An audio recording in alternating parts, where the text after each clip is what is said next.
Hello friends, welcome to my YouTube study channel अकीपीडिया। और आज मैं आपके लिए लेके आ रहा हूँ राजस्थान पुलिस है कांस्टेबल परीक्षा 2014 का पेपर। आज हम इसका व्याख्या सहित हल देखेंगे जो आपका आने वाला पुलिस का एग्जाम है उसकी तैयारी में कारगर साबित होगा। प्रश्न पूछा गया था, जल का घनत्व किस तापमान पर अधिकतम होता है? यहाँ आंसर है 4 डिग्री सेंटीग्रेड पर।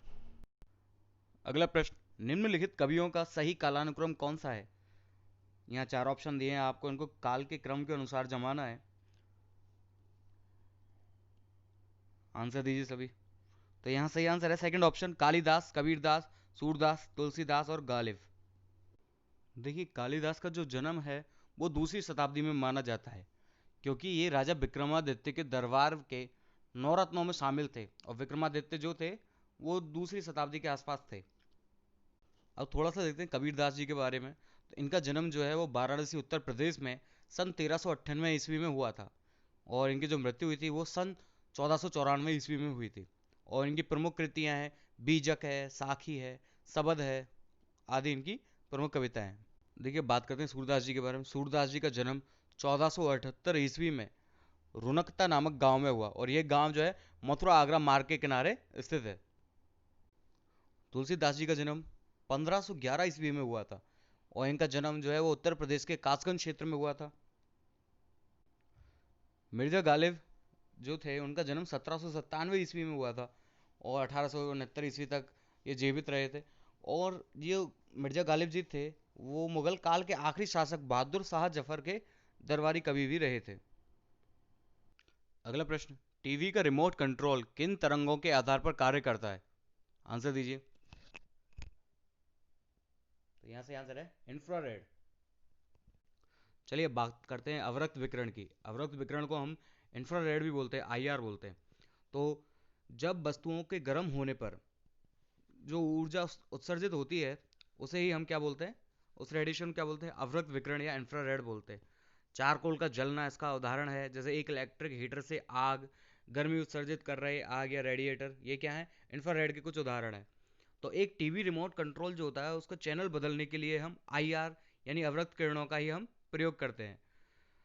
आईआर जो लेज़र होता है उसका इस्तेमाल हम कुछ यानी 100 मीटर या गज दूरी पर पॉइंट टू पॉइंट संचार के लिए इसका उपयोग हम करते हैं। अगला प्रश्न, निम्न में से कौन सा कथन सही है? यहाँ आपके पास चार कथन दिए हैं और वीडियो पॉज करके अपना आंसर दीजिए सभी। तो यहाँ ये आंसर सही है। 32 डिग्री फ़ारेनहाइट और 0 डिग्री सेंटीग्रेड का जो होता है वो समान तापमान है। राजस्थान का जो नवगठित 33वां जिला है प्रतापगढ़, उसका गठन किन किन जिलों के क्षेत्रों को मिलाकर किया गया था? वीडियो पॉज करके आंसर दीजिए अपना। तो यहाँ सही आंसर बांसवाड़ा, उदयपुर, चित्तौड़गढ़।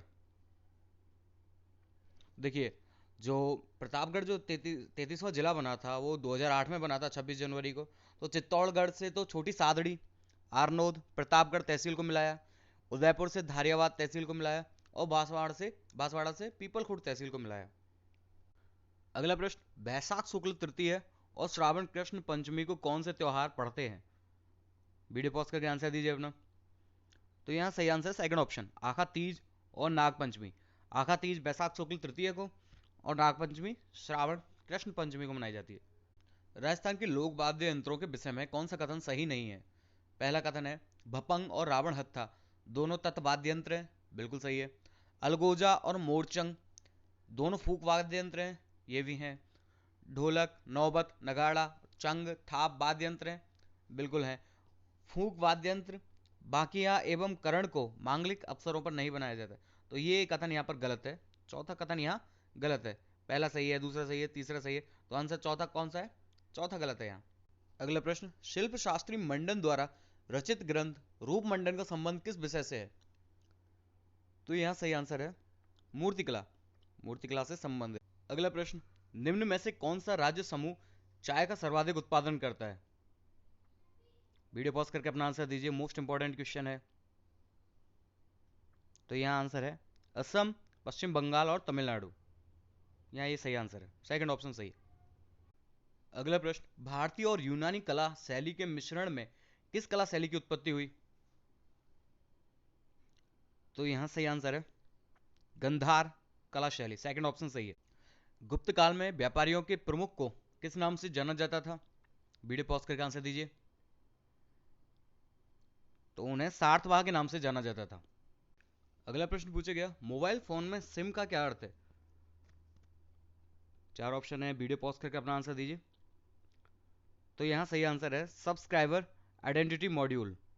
फ्रेंड्स, अगर वीडियो पसंद आई हो तो लाइक, शेयर और सब्सक्राइब करना ना भूलें, जिससे मुझे मोटिवेशन मिले और मैं राजस्थान पुलिस के पुराने पेपर्स लेके आऊँ।